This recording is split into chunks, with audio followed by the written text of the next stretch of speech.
Gurekin daukagu Añas Kuño, filosofian doktorea, Baionan irakasle, eta okerez banago Machiavelloren filosofian aritutakoa, eta bere daitza frantsesez egingo du, eta euskaraz proiektatuko den testua, izenburua da indarkeria eta nortasun politikoa, indarkeria eta balio berrien bilaketari buruz. Ez dakit testua prest dagoen. Nahi dezunean. Egunon, lehengoz eskerrak eman nahi dizkiet antolatzailei, gaur ona gonbidatzea-gatik. Horre handia da niretzat, Jose Azurmendiren inguruko ekimen honetan parte hartzea. Eta mil esker Xabier Macazagarri ere bere itzulpenagatik oso lan ona eta azkarra egin du. Ni Parisen sortua naiz, baina Euskal Herrian bizi naiz, Lapurdin. Euskara ikasten ari naiz, baina tamalez ez naiz gai sentitzen gaurko gaiaz Euskaraz aritzeko. Orduan, nik frantsesez eginen dut, baina hemen da Euskarazko bertsioa. Nire kezkak indarkeria eta politikaren inguruak dira, baita honek guztiak identitatearekin duen zerikusiaren gainekoak ere, Jose Azurmendiren lanetik abiatuta hori buruz hariko naiz orain frantsesez.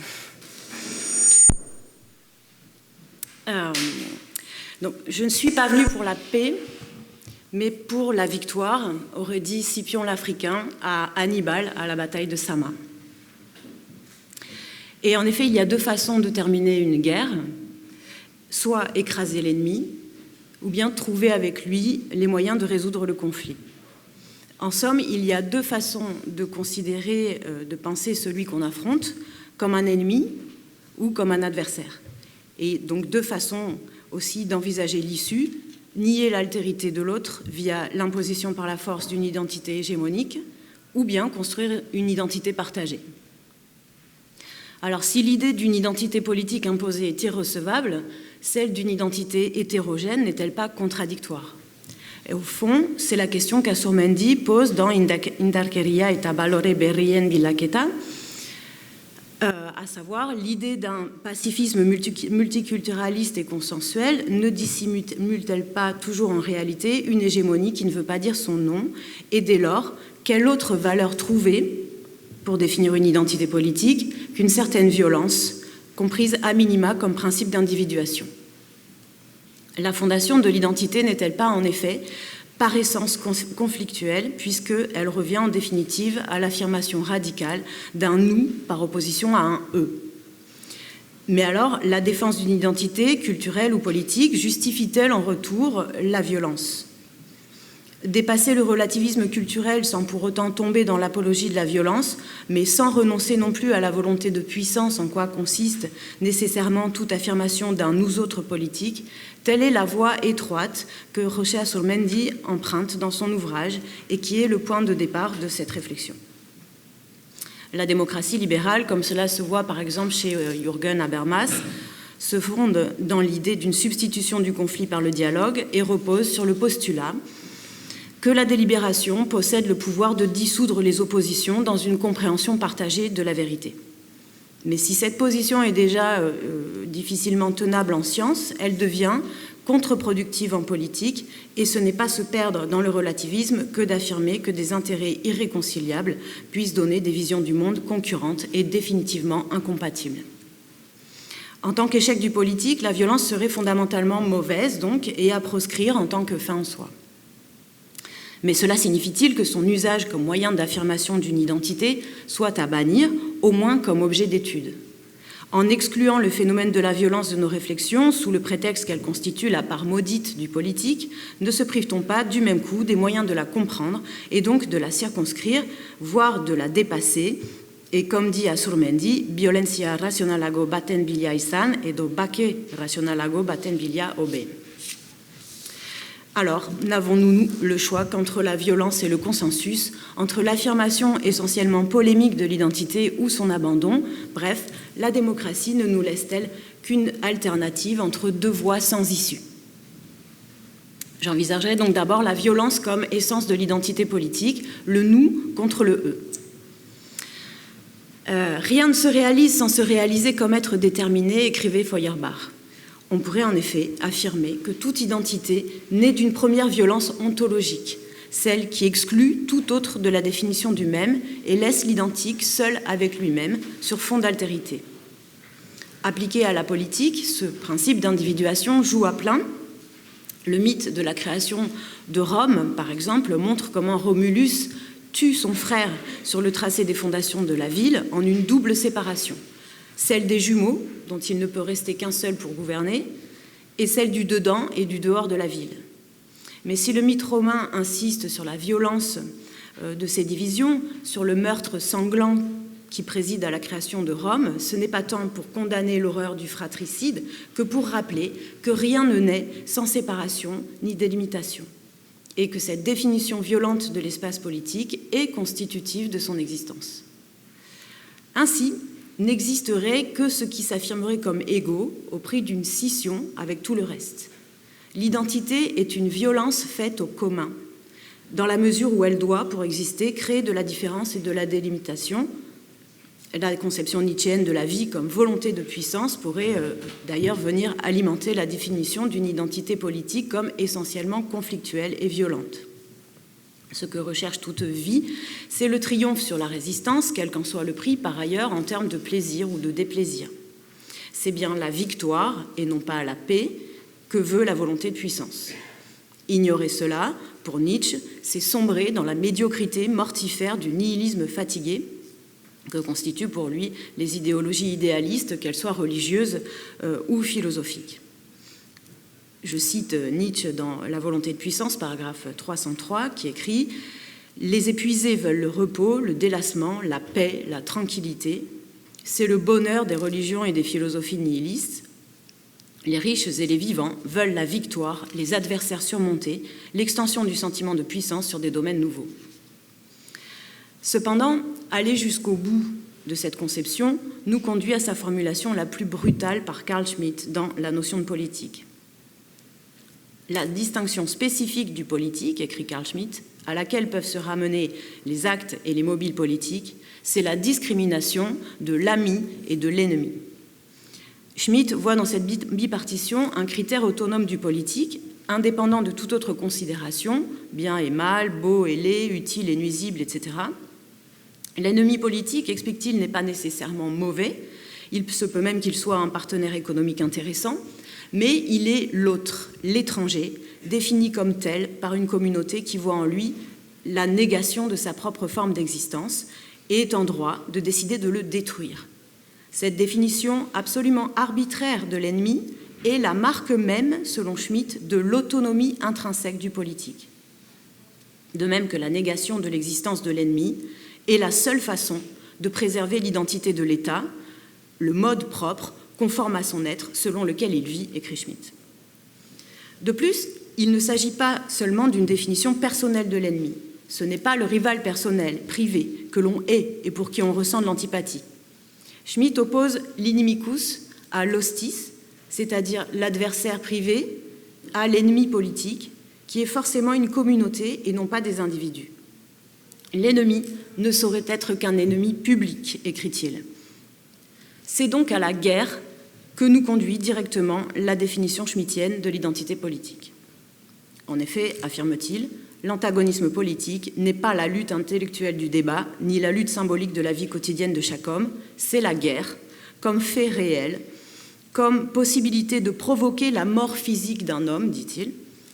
La guerre naît de l'hostilité, celle-ci étant la négation existentielle d'un autre être, et la guerre constitue même, selon Schmitt, l'actualisation ultime de l'hostilité. C'est la mort concrète, la mort physique d'êtres humains, répète-t-il plus loin, qui est l'éventualité toujours ouverte par la politique. Ceci n'implique pas, dit Schmitt, qu'elle soit chose courante, chose normale, ni d'ailleurs qu'on y voit une solution idéale ou désirable. elle reste néanmoins présente nécessairement sous forme d'une possibilité du réel tant que la notion d'ennemi garde son sens. On a donc ici, clairement, une définition du politique par la mort. La violence serait inscrite dans la définition même de l'identité politique, comme ce qui la fonde et ce qui lui donne son autonomie absolue. La mort de l'autre serait le fond sur lequel doit toujours au moins potentiellement se détacher l'existence du même. Mais peut-on raisonnablement reprendre à notre compte cette définition mortifère de l'identité politique ? Aux antipodes de la notion schmittienne du politique, Tsvetan Todorov affirme au contraire que la politique se définit comme ce qui enlève à la haine son caractère éternel. Quels que soient les antagonismes qui opposent les ennemis, la politique aurait pour fonction, donc précisément, d'empêcher la fixation définitive des conflits dans des mémoires éternellement repliées sur leurs griefs. Entre une identité qui ne peut se constituer que comme la négation violente de l'altérité de l'autre et un renoncement au principe d'individuation, il faut nécessairement chercher une troisième voie. Donc cette troisième voie, dans un deuxième temps, je la trouverai dans l'identité narrative qui peut se définir comme maintien de soi contre permanence. Le philosophe Paul Ricoeur rencontre cette question de l'identité dans Temps et récit. Il en distingue deux formes qu'il nomme l'identité memté et l'identité ipséité. L'identité memté désigne selon lui le caractère, c'est-à-dire selon lui ce qui dans un être individuel ou collectif resterait invariablement le même à travers les changements. C'est la permanence de ce qu'il est. Mais quel est le support de la permanence de cette identité ? Comment trouver le même inchangé d'un être historique, par définition changeant et multiple ? Le dilemme disparaît, écrit Ricoeur, si, à l'identité comprise au sens d'un même, idem, on substitue l'identité comprise au sens d'un soi-même, ipse en latin. La différence entre les deux étant celle qui existe entre une identité substantielle et une identité qu'il appelle narrative.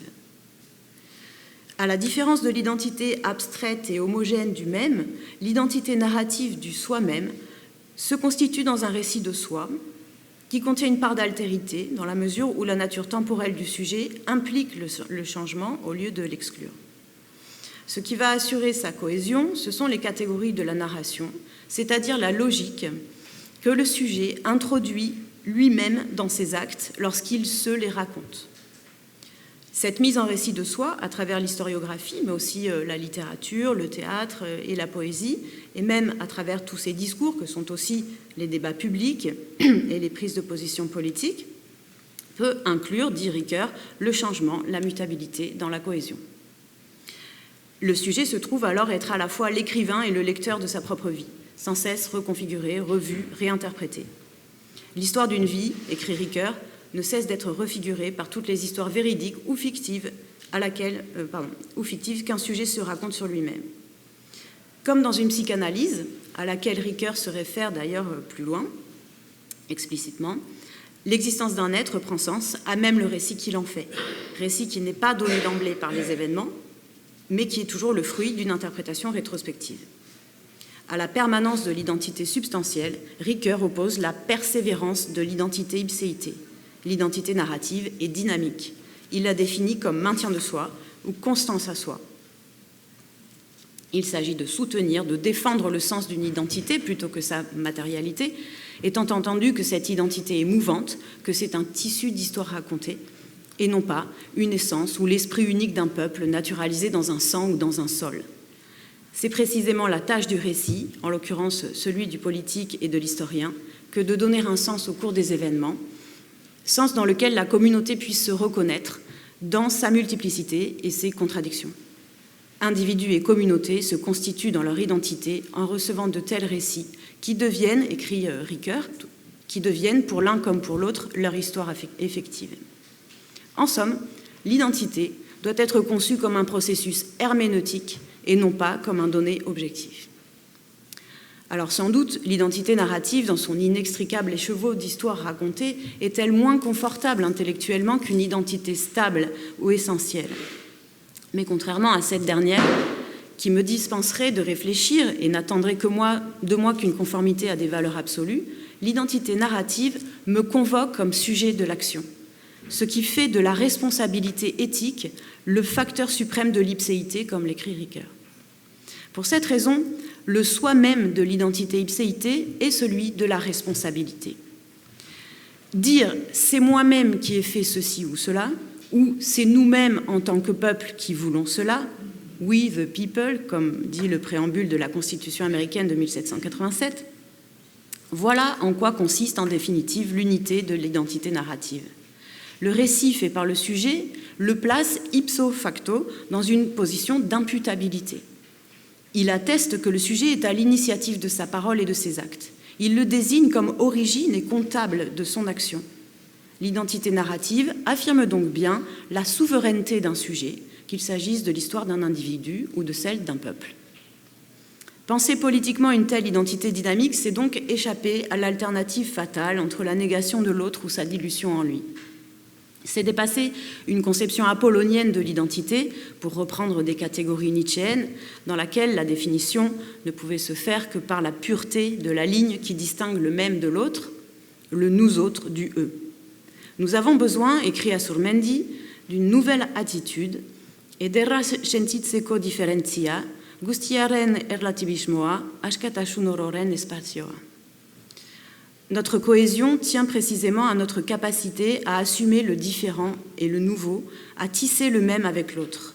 Ricoeur ouvre la possibilité d'une nouvelle définition de l'identité politique, comprise comme récit complexe et multiple de soi, l'identité se comprenant alors comme interprétation de soi, dont l'unité tient à un projet de sens commun, celui notamment de la prise de responsabilité et donc de la souveraineté du sujet individuel et collectif sur sa propre vie et non pas à une collection de faits passés ou de valeurs absolues. Nous pourrions donc envisager non plus la mort de l'autre, mais au contraire l'engendrement de l'altérité comme le critère du politique. Et c'est ce que je voudrais faire dans un dernier temps, en voyant l'identité politique comme matrice multiplicatrice. Alors, Azurmendi, évidemment, met en garde contre un pluralisme des valeurs qui ne serait qu'une accumulation de conservatisme. Pluralismoa eraikuntza denean bakarrik izan daiteke positiboa, aberatsa askatzailea. En effet, il est illusoire de croire qu'une identité politique puisse se construire sur une mosaïque artificielle de dogmatismes antagonistes. L'idée d'une société multi-identitaire et harmonieuse n'est compréhensible et valable que si, comme l'explique Azurmendi, on admet à la fois la relativité des visions du monde et la nécessité de persévérer à les défendre subjectivement. Il cite Schumpeter qui écrit dans Four Essays on Liberty « Gizaki zibilizatua barbaroagandik bereitzen duena, da bere konbentzimenduen balio erlatiboaz ohartzea eta hala ere haiek tinko defendatzea ». On pense ici à la fameuse citation apocryphe de Voltaire « Je ne suis pas d'accord avec ce que vous dites, mais je donnerai ma vie pour que vous puissiez continuer à le dire ». Bien que Voltaire n'ait jamais dit cela, l'idée reste conforme aux valeurs adoptées par l'Occident depuis le XVIIIe siècle et la crise rationaliste, à savoir que l'espace public doit rester en démocratie un espace où l'autre, le différent, voire l'adversaire, conserve son droit et sa dignité. Rien n'est plus étranger à Azurmendi cependant que de tomber à nouveau dans l'abstraction des valeurs universelles. Il ne s'agit pas de sombrer dans un irénisme total ni un pacifisme naïf. L'adversaire reste un adversaire et l'identité, une distinction indépassable entre moi et l'autre. Mais dans le champ de l'action politique, rappelle Azurmendi, nous ne sommes plus dans la théorie, mais dans la pratique. Indarkeria eta balio berrien bilaketa se présente d'ailleurs comme une sorte de morale par provision. Faute de pouvoir dégager une vérité unique et des valeurs universelles, restons-en à la bigarren solutio oberena, selon l'expression qu'Azurmendi reprend à Pavlovski, à savoir celle de l'établissement de règles pragmatiques, urbileko, permettant la vie en société. Alors que sur le plan métaphysique, nous serions invariablement ramenés à la violence de l'identité mêmeté, avec des communautés, des êtres, des valeurs irréconciliables, sur le plan pratique, en revanche, il est possible de faire évoluer notre être ensemble depuis l'intérieur des cultures. Gizarte multikultural bati, bestearen autu fundamentalen errespetuan bakarrik eutsi dakioke. Azurmendi insiste sur l'idée qu'une occasion est donnée au Pays basque de réaliser cette évolution précisément par la crise à laquelle la postmodernité le confronte, écartelé entre ses valeurs et la marche accélérée du monde. Askatasun tradizionalak nahikoa zuen pentsamendu tradizionala, askatasun berriak, pentsaera berriak eskatzen ditu. La crise, rappelle-t-il, n'a rien de négatif. C'est l'instant critique où un équilibre vacille et où il devient possible de faire advenir du nouveau dans l'ancien. Mettre en crise l'identité d'une société, c'est la vivifier. Et les questions qui nous sont posées aujourd'hui peuvent constituer une opportunité inédite de renouveler notre praxis politique. À travers les questionnements sur le genre, le féminisme, l'avortement, la parentalité ou les migrations, le statut des langues et des peuples à l'intérieur d'un État constitué, la remise en question des équilibres politiques et institutionnels, il s'agit de repenser aussi bien les identités personnelles que collectives. Non pas pour trouver comment réduire la différence de l'autre, quel qu'il soit, femme, homosexuel ou migrant la plupart du temps, mais pour articuler cette différence à la sienne, comme si la différence pouvait soudain être un point commun, une charnière entre l'autre et soi, un lieu où s'articulerait une même volonté de faire société, un soi-même comme projet plutôt que comme rejet. Et c'est sur ce point que la notion de l'identité politique comme récit de soi de Ricoeur rejoint le plus clairement l'appel d'Azurmendi à une nouvelle culture de la différence. Il s'agit dans les deux cas de penser l'identité non pas comme un fait, mais comme un processus. Non pas comme l'aboutissement ou le résultat d'une idéologie, mais comme une matrice de pensée, le point de départ d'une création. Gizatasuna historiaren obra da eta historiaren eginkuntza da oraindik. Kreazio etengabea da kontzientzia, dit Azurmendi. Une application pratique nous en est donnée, par exemple, à la fin de Troubles dans le genre, où Judith Butler finit elle aussi par invoquer un tel processus créatif des valeurs d'une société. Dépassant l'idée de Simone de Beauvoir que le genre est la stylisation du corps dans une culture, c'est-à-dire la mise en conformité d'un corps avec les stéréotypes de genre, avec les styles de genre associés à son sexe, Butler retire toute réalité à ces stéréotypes en définissant les genres comme des imitations sans original. Nulle part, en effet, nous ne pourrions trouver l'éternel féminin, par exemple, à l'aune duquel chaque femme est censée évaluer sa propre féminité. Être un homme ou une femme, dit-elle, c'est donc toujours jouer à être un homme ou une femme, c'est en inventer le rôle, les fonctions, les apparences, alors même que personne ne pourrait exhiber le modèle d'après lequel le genre est construit. C'est finalement, dit-elle, se prêter à une véritable mascarade. À partir de ce constat, Butler propose de jouer la multi-altérité contre la caricature, la parodie inventive contre la réduction grimaçante. Elle invite à multiplier les configurations culturelles du sexe et du genre afin de déstabiliser les identités sexuelles prénormées. Elle affirme que la prolifération parodique des identités empêche que la culture hégémonique ainsi que ses détracteurs et détractrices invoquent des identités naturalisées ou essentielles. Pour Butler, investir le jeu social jusqu'à la parodie peut permettre de placer enfin le genre au cœur du débat social et de desserrer un peu les liens qui emprisonnent les différentes identités sexuelles. Il s'agit de subvertir une identité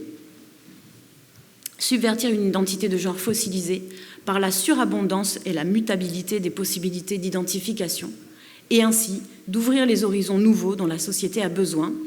Egin dugun eta zanpatzen gaituen historia intelektual dogmatiko guztia errotik irraol gaindituz. Suivant le souhait d'Azurmendi. En dévoilant la nature politique des mécanismes d'assignation des identités, il devient possible de mettre en évidence l'immense liberté d'interprétation qui en est laissée à chacun. Pour conclure, je dirais juste que l'identité est créatrice. Elle se constitue par la multiplication des hypothèses identificatrices et non pas par un conservatisme réducteur.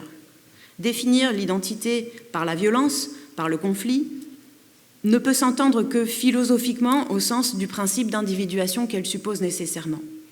Mais si cette violence ontologique est indépassable, en revanche, elle ne peut pas servir en politique, sauf à ne faire du politique qu'un art de la guerre. Or, ce qui valait aux yeux d'un Carl Schmitt au sortir de la Première Guerre mondiale ne peut pas valoir pour un Azurmendi en 1999. Le premier s'oppose à la légalisation du statu quo issu du traité de Versailles et se compromettra définitivement avec le nazisme. Et le second, 12 ans avant la conférence d'Ayete, envisage la nécessité, au contraire, de définir la politique bien au-delà de la mort physique d'un autre homme. La relativité des valeurs qu'Azurmendi expose dans Indarkeria eta balore berrien bilaketa n'est pas un éloge pur et simple du relativisme et ne renie pas la notion d'identité propre. Le dépassement de la violence ne signifie pas le dépassement de l'identité. La pensée d'Azurmendi nous invite à une redéfinition complexe de l'identité politique et culturelle comme production toujours continuée de diversité. Qu'est-ce que l'identité de la culture basque, par exemple, si ce n'est une façon absolument spécifique d'interpréter la modernité, d'apporter sa singularité à l'ensemble des interprétations possibles, de les féconder et de se nourrir d'elles? La force d'une culture ne tient pas à son incompatibilité avec les autres, mais bien plutôt à sa capacité à les incorporer en elle, de s'en enrichir sans s'y dissoudre et de leur apporter son souffle propre sans nier leur singularité. En ce sens, l'hégémonie identitaire est une forme de déclin, alors qu'une identité matricielle serait plutôt le signe d'une véritable vitalité politique et sociale. Mileshker, merci beaucoup.